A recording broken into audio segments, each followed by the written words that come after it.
Souhaitez-vous voir le vélo du numéro 1 au monde? Je vous présente dans les moindres détails le vélo de Tadej Pogačar, d'ores et déjà victorieux cette saison.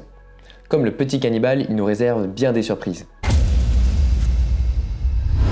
Et attaquons tout de suite dans le vif du sujet, l'âme de ce vélo, l'aérodynamisme.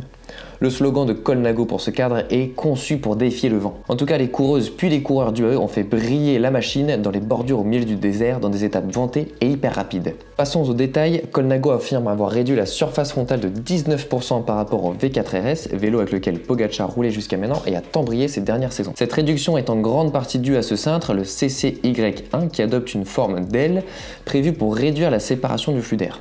Ça ne passe clairement pas inaperçu, mais bonne nouvelle, Pogačar a su trouver une place pour son autocollant fétiche, le Mini Hulk. On remarque aussi un support compteur spécifique de la marque Inloopen Design à imprimer en 3D. Tadej utilisait déjà ce support lors du championnat du monde et il reste à ce jour le seul de son équipe à l'avoir.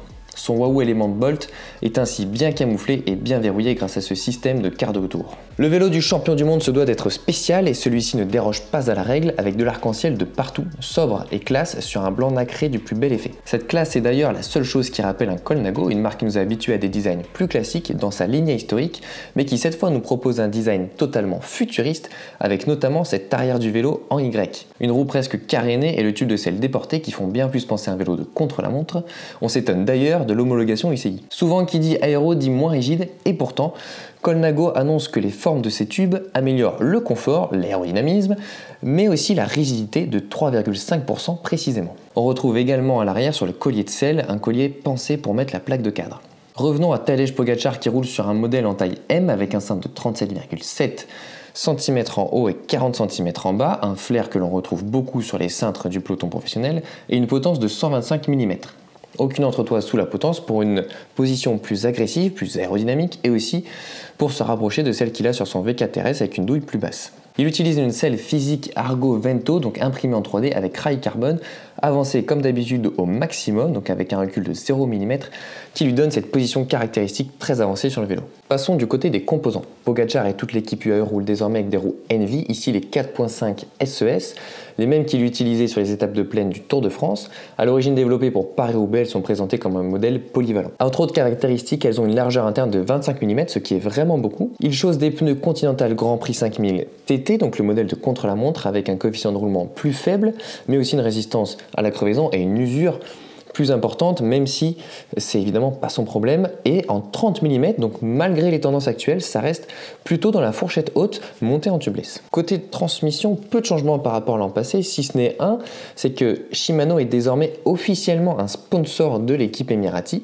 finit donc les plateaux Carbon TI, place aux durées standard en 54-40, et il roule avec des manivelles de 165 mm.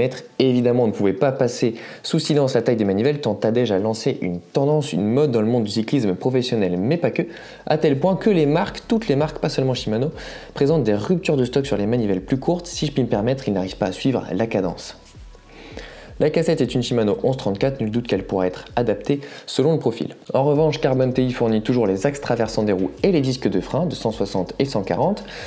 Pour gagner quelques grammes, on va bientôt parler du poids. Le poids donc, vous l'attendez sans doute, est ici pesé avec porte-bidon et pédale, et guidoline pour ceux que ça intéresse, et de 7,45 kg, ce qui est tout à fait raisonnable pour un vélo aussi aérodynamique, aussi porté sur l'aéro, surtout que ce poids pourrait être diminué avec notamment des choix de roues plus basses par exemple.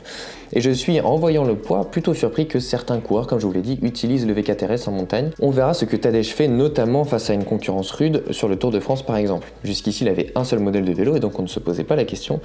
Ne doute que son choix sur les grandes étapes alpestres par exemple sera sujet à discussion. Dites-moi ce que vous pensez de ce nouveau Colnago, je serais d'ailleurs très curieux d'avoir l'avis des puristes Colnago face à un design aussi radical et aussi éloigné des standards de la marque transalpine. D'ici là, n'hésitez pas à suivre le cyclisme sur GCN, à nous mettre des commentaires, à suivre, des likes, et je vous dis à très vite sur GCN en français.